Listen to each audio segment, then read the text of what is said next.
Olá, seja bem-vindo. 11 de maio, bom dia para você que nos acompanha. São exatamente 9h06 da manhã e a partir de agora você confere as principais notícias da nossa cidade. Para começar o nosso jornal, falamos sobre o bairro Igarapés. Os moradores levaram até o vereador Neto Alves, do PL, uma reclamação sobre a falta de iluminação pública na rua Juruna. Saiba mais na matéria a seguir.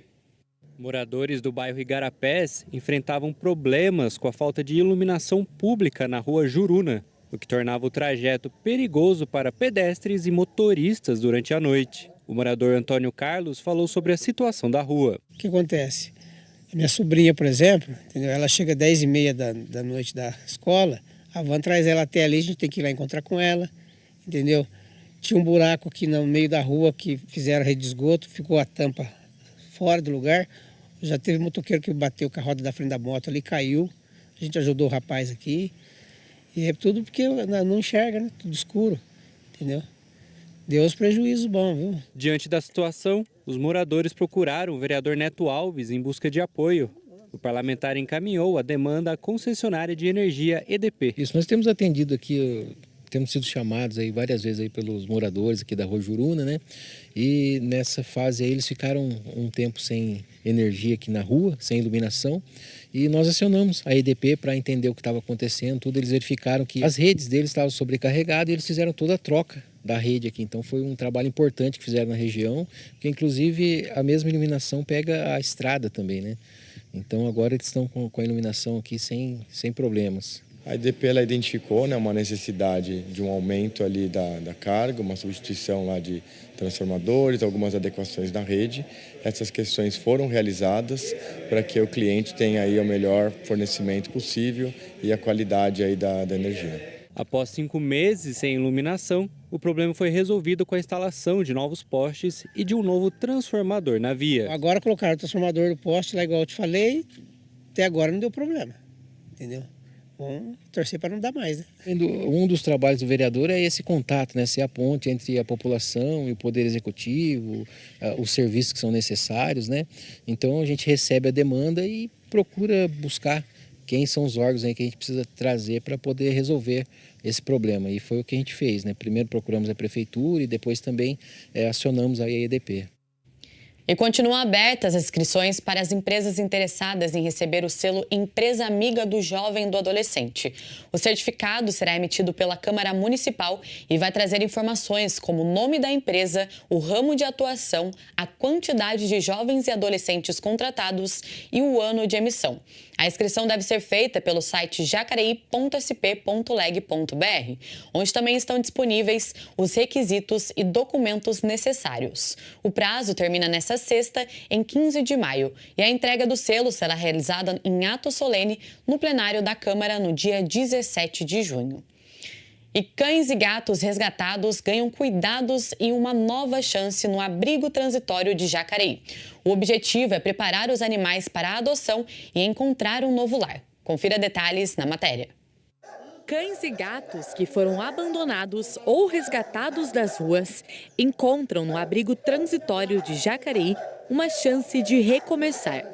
O espaço recebe animais em diferentes situações e oferece os principais cuidados até que possam seguir para um novo lar. Todos os animais têm tratamento veterinário, são castrados, vacinados, vermifugados, microchipados, né?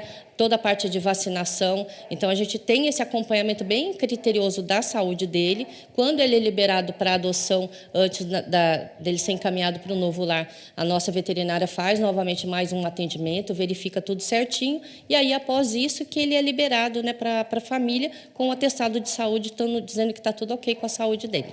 Durante esse período, eles recebem alimentação adequada e ficam em um ambiente preparado para garantir o bem-estar. Mas a proposta é que a permanência seja temporária, já que a adoção é o principal objetivo. Os animais que estão aqui já são animais provenientes de alguma situação de abandono ou de maus tratos. Então, a gente tem uma responsabilidade muito grande no encaminhar novamente para um novo lar. Então, tem que ser pessoa maior de idade, pessoa que tenha realmente a consciência que o animal vive 15 anos, que o animal dá despesa, que ele faz parte da família, né? E que realmente a pessoa tem que estar consciente de todos esses fatores e saber que o animal não é de descartável. Então, Recentemente, um caso chamou a atenção. O resgate da Pitbull Ravena mobilizou equipes e contou com o apoio do vereador Juex Almeida. Foi um munícipe que me acionou no período da manhã, estava vindo para a Câmara a respeito de um animal que tinha sido abandonado ali na região do Maria Amélia, Campo Grande, e era um animal de porte grande, um pitbull. E ele se identificou com a residência e não deixava os moradores da residência sair. A princípio não era tão raivoso para quem passava na rua, mas para os moradores daquela residência não conseguiam sair para trabalhar, para ir para a escola. Aí esse município me acionou, pediu ajuda, falou que já tinha feito vários contatos, sem êxito. Fui para o local, fui com a minha equipe para o local, cheguei lá, o pitbull estava lá. Realmente eu não tenho técnica e também tenho um pouco de medo, não cheguei próximo, mas eu fiz contato com a Defesa Civil, que nos apoiou de imediato, com o diretor lá, o Toledo. E também teve uma certa dificuldade para a gente poder estar resgatando ali o animal. Acionei o bombeiro também chegou no local. E acionei a Joelma, da Proteção Animal. E nós estávamos com aquele impasse. Como que ia fazer com o pitbull ali? E, dado o momento, um amigo meu me viu na rede social e falou, eu aceito ficar com esse cachorro. Aí nós, de imediato, foi assim, já tem um doador, já tem alguém, né, para fazer a adoção. Histórias assim ajudam a dar visibilidade a uma realidade que ainda preocupa. Um exemplo é o Pitbull Todd, que foi abandonado amarrado no portão do abrigo e hoje se recupera à espera de um novo lar. são animais com uma personalidade extremamente forte. Então, são animais que, para você ter um animal desse, a pessoa tem que realmente ter um perfil e que entenda as necessidades daquele tipo de animal, né? Então, é um animal que ele demanda uma certa atenção, precisa de um adestrador, e aí, por conta disso, as pessoas acabam não dando conta de cuidar do pitbull. E foi o que aconteceu. Só que o Todd, ele é um ponto fora da curva. Ele é extremamente dócil, como outros que a gente também já resgatou e que realmente eram bem tranquilos e a gente conseguiu novamente encaminhá-los para uma nova adoção. E para levar um animal para casa é preciso mais do que boa vontade. Os interessados passam por orientações e assumem a responsabilidade pelo cuidado ao longo de toda a vida do pet. A pessoa passa por uma entrevista, né? Primeiro a gente tenta entender o perfil que a pessoa está buscando, né, de animal, o porte, macho, fêmea, e aí dentro dos animais que a gente tem que estão disponíveis para adoção, a gente identifica, manda as fotos para a pessoa e combina para a pessoa estar vindo pessoalmente para poder estar conhecendo o animal. A pessoa conhecendo, ela, né, criando uma conexão com o animal, estando tudo ok, a casa atendendo os requisitos, sendo toda fechada e tudo mais, a pessoa preenche um termo de adoção e a gente libera o animal e faz um acompanhamento, né, no pós-adoção, para ter certeza que vai ficar tudo bem entre a família e o animal.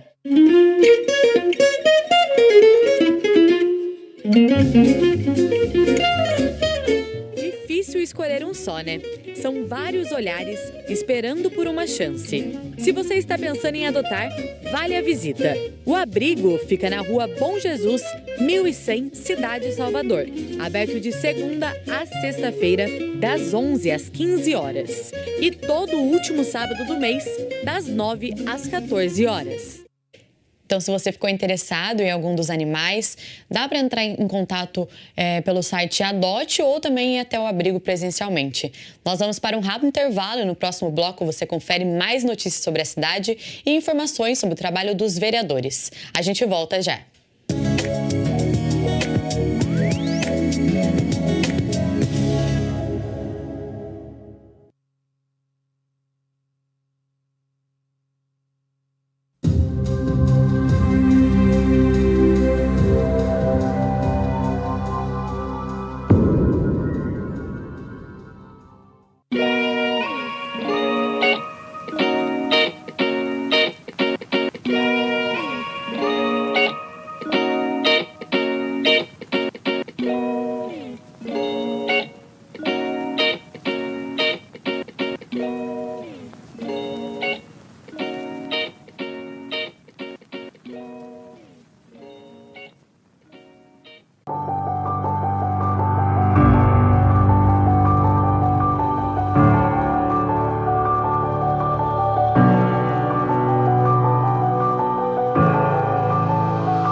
Estamos de volta e a gente começa a conferir os trabalhos realizados na 14ª sessão ordinária do ano. O vereador Rogério Timóteo, do Republicanos, falou do projeto de Joex Almeida, do Progressistas, que institui realização de atividades escolares alusivas ao Dia das Mães e Pais nas escolas. Veja. A figura do pai e da mãe sempre tem que existir. Eu sou pai, eu tenho uma esposa, eu tenho uma filha. A minha colocação é procriar. Como que vai procriar sem a figura do pai e da mãe? Como gerar uma criança sem a figura do pai e da mãe? Temos que ter sim o dia da mãe e o dia do pai. Agora, tem aqueles que querem brigar. Gente, respeito muito as ideologias, mas nós não podemos, Joex, colocar ideologias dentro de escolas. Essa é a pura realidade que está acontecendo aqui. Gente, onde nós vamos chegar? Daqui a pouco não vai ter mais no comércio o Dia dos Pais e das Mães, vai pôr outro nome. Daqui a pouco tem pôr outro nome. No comércio, o dia de vender produtos que possam ser para a família. Gente, nós temos que pensar muito bem. Maria Amélia, do PSDB, também se manifestou a respeito da propositura do colega parlamentar do Progressistas. Ela elogiou a iniciativa e comentou que votaria favorável. Veja. Eu venho com um lema: em defesa da vida e em defesa das famílias. Então, eu venho com muita honra falar sobre esse projeto, que muitas vezes eu, na minha infância, sempre fiz, sempre trabalhei, sempre a gente preparou, com todo respeito, aqueles que não têm mais a figura materna. Hoje eu não tenho mais a figura materna aqui, mas a minha mãe, de certa forma, representou muito na minha vida. E por que não celebrar? O mundo está celebrando, né? Dia das Mães, o mundo está celebrando o Dia dos Pais. E por que não permitir que nas escolas também continue isso que nós já carregamos, né, professor Cláudio? Desde a nossa infância, a gente celebra o Dia das Mães. Porque independente se ela é biológica ou se não, se ela é uma mãe adotiva, existe uma figura materna na vida de uma criança e de um adolescente. Existe uma figura paterna na vida de uma criança e de um adolescente. Mais sobre as sessões ordinárias e os trabalhos dos vereadores, você confere em jacareí.sp.leg.br. E a Comissão Permanente de Finanças e Orçamento da Câmara Municipal realiza no dia 25 de maio, às 18h30, audiência pública para a apresentação das metas fiscais referentes ao exercício do primeiro quadrimestre de 2026 em Jacareí. Serão apresentados os dados relacionados às receitas, despesas, fontes de arrecadação e áreas de destinação dos recursos. A audiência é aberta ao público e será transmitida ao vivo pela TV Câmara Jacareí, além das nossas redes sociais e também do nosso aplicativo. E agora, mudando de assunto, mais do que presença, a inclusão passa pelo pertencimento, pela convivência e pelas oportunidades reais no dia a dia. A reportagem a seguir mostra os desafios enfrentados por pessoas com síndrome de Down para ocupar esses espaços. Confira. A luta contra o preconceito e a exclusão ainda são desafios para as pessoas com síndrome de Down. A ausência de oportunidades reais de convivência acaba afastando jovens e adultos de espaços que deveriam ser de todos. É muito difícil dar oportunidade, saber dar oportunidade, mas também saber dialogar com aquela pessoa. Então, vamos dizer, num contexto de Jacareí, né? Então, quando a gente dá oportunidade, a gente também tem que saber se realmente está dando oportunidade ou não. Então, eu digo que hoje, em Jacareí, essa estrutura não é educada para dar espaço, oportunidade para as pessoas. A exclusão não aparece só na falta de oportunidades. Ela também pode estar presente em espaços que deveriam educar, acolher e promover a convivência. O capacitismo realmente está muito presente nas pessoas, né? E às vezes o que acontece, eu já senti na pele, porque eu estava num grupo de TCC e A maioria das meninas não me deixaram fazer o trabalho.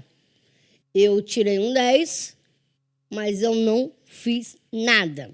Eu não fiz nada para merecer aquele 10. Para crianças com síndrome de Down, criar vínculos também pode ser uma barreira. Sem amizades, a infância é marcada pelo isolamento. Ele já por si só, ele já é mais retraído. Uma criança que já a sociabilização dele é diminuída. Então já é dentro, é intrínseco mesmo, entende? Então isso pode impactar.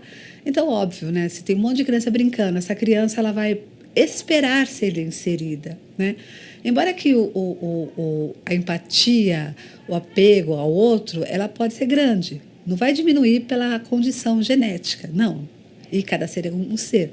Mas eu acredito pela mutação genética e pela questão da aparência, que é um fator que a gente não pode desconsiderar, infelizmente, mas a sociedade ela faz essa exclusão a partir daquilo que a gente apresenta ser, não pelo que a gente é. No Brasil, estima-se que cerca de 300 mil pessoas tenham síndrome de Down, o equivalente a um caso a cada 700 nascimentos. Para as entidades especializadas, o acolhimento não depende apenas do trabalho feito dentro das instituições. A falta de políticas públicas permanentes ainda limita o acesso a oportunidades. Se nós tivéssemos a política pública para essa população, para os portadores do síndrome de Down, seja um fono, seja um fisioterapeuta, a equipe multidisciplinar, eu acho que o encontro dele com o futuro seria muito melhor. Que hoje, infelizmente, nós não temos. A gente vai requisitar do poder público um fono, um fisioterapeuta, a gente recebe a resposta não. E isso repercute no futuro deste portador. A primeira Conferência Municipal das Pessoas com Deficiência foi realizada em 2004. Para Gilda Campinho, que participou da organização do encontro, pouco mudou desde então. Primeira e única, porque nós não tivemos mais nenhuma. E passaram-se 20 anos, né? E o que foi feito, o protocolo, toda o escrito do que saiu da conferência. Outra coisa, a conferência teve os trabalhos anteriores, que foram nos bairros, com pessoas com deficiência e da comunidade. Então, é um trabalho forte, né?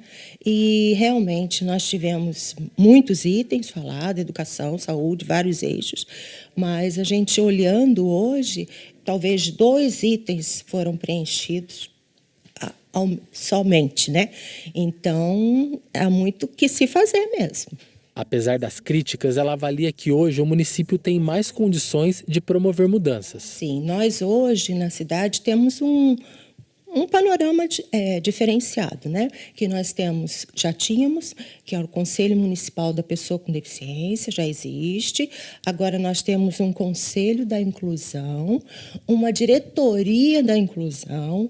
Então, assim, não tem por que a gente não realizar um trabalho bacana. Na minha concepção, teria que se fazer uma leitura do que tem, pegando desde o bebê, né, desde os bebês, porque eu nem vou ficar... Eu acho que a gente tem que ver todas as pessoas com deficiência, né? Não é só uma deficiência ou outra. Fazer uma leitura, o que está acontecendo com eles, né?